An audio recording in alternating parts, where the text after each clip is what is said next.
C'est l'histoire d'Ibrahim alayhi salam.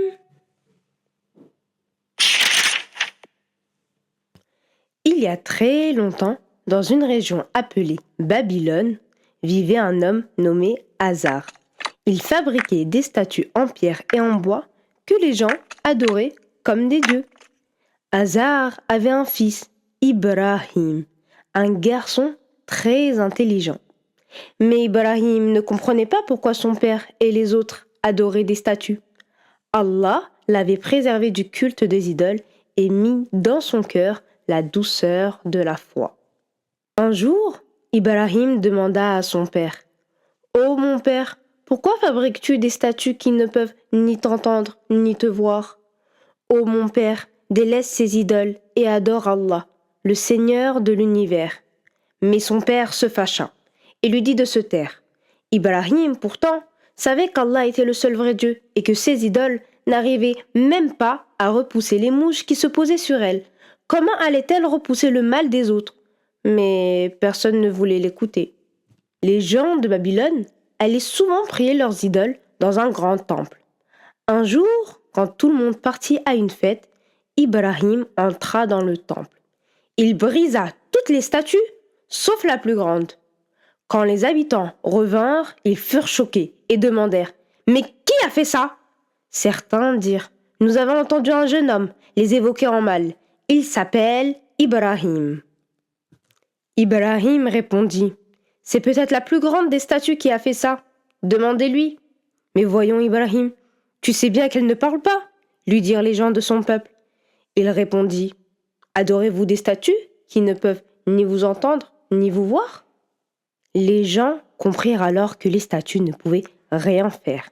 Si elles étaient de vraies divinités, elles se seraient défendues toutes seules. Mais au lieu de changer, son peuple se mit en colère et jetèrent Ibrahim dans un grand feu. Cependant, Allah fit un grand miracle. Il ordonna au feu d'être une source de fraîcheur et Ibrahim en sortit sans aucune brûlure. À Babylone régnait un roi très méchant qui se nommait Nimrud. Ce roi se prenait pour un dieu et interdisait d'adorer autre que lui. Des hommes sont venus l'avertir qu'un homme adore un autre dieu que lui. Le roi demandèrent qu'on l'appelle sur le champ. Nimrud dit alors à Ibrahim: « Qui est ton seigneur ?» Ibrahim lui dit: « Mon seigneur est celui qui donne la vie et qui donne la mort. »« Moi aussi, » dit le roi, « j'en suis capable. » Il ordonna qu'on lui ramène 2 prisonniers. À l'un, il lui laissa la vie sauve et à l'autre, il le tua. « Regarde Ibrahim, moi aussi, je peux donner la vie et je peux donner la mort. » Pour défier sa ruse, Ibrahim lui dit: « Mon seigneur est Allah, qui fait lever le soleil de l'Orient, fais-le donc venir de l'Occident. » Ibrahim venait de l'humilier devant tout le monde. Le roi, confus et très en colère, bannit Ibrahim du pays. Allah envoya à 3 reprises un ange au roi Nimrud qui l'invita à croire en Allah. Mais il refusa à chaque fois. L'ange lui dit alors: « Rassemble ton armée, je rassemblerai la mienne. » Nimrud rassembla donc son armée au lever du soleil et s'apprêta au combat. Mais Allah lui envoya une armée de moucherons si grande qu'ils les attaquèrent tous. Un petit moucheron pénétra dans le nez de Nimrud et provoqua sa mort. Après son débat avec le roi Nimrud, Allah demanda à Ibrahim de quitter sa ville et d'aller à Harran. Il partit donc avec son épouse, Sarah. Le peuple de Harran adorait les planètes, les étoiles, la lune et le soleil.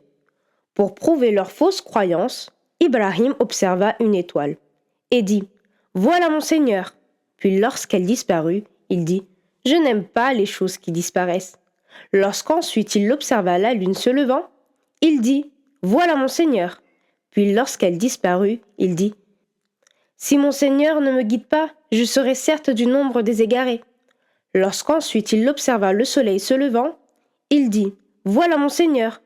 Celui-ci est le plus grand. » Puis lorsque le soleil disparut, il dit: « Mon Seigneur est Allah, celui qui a créé tout ce qui est dans les cieux et sur la terre.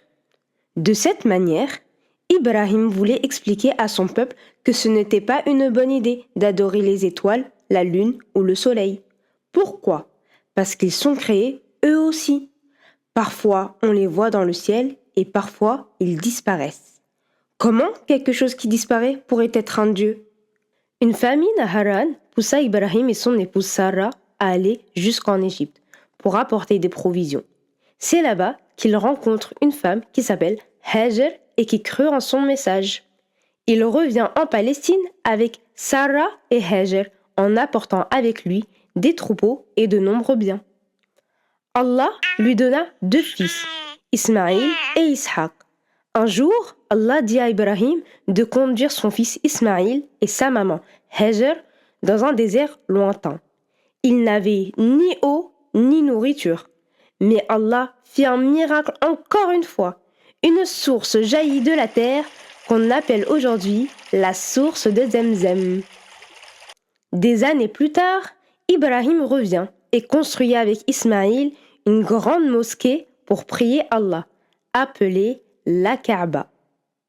C'est la maison sacrée que nous voyons aujourd'hui à la Mecque. Quant à son fils Ishaq, il est resté avec sa maman Sarah en Palestine.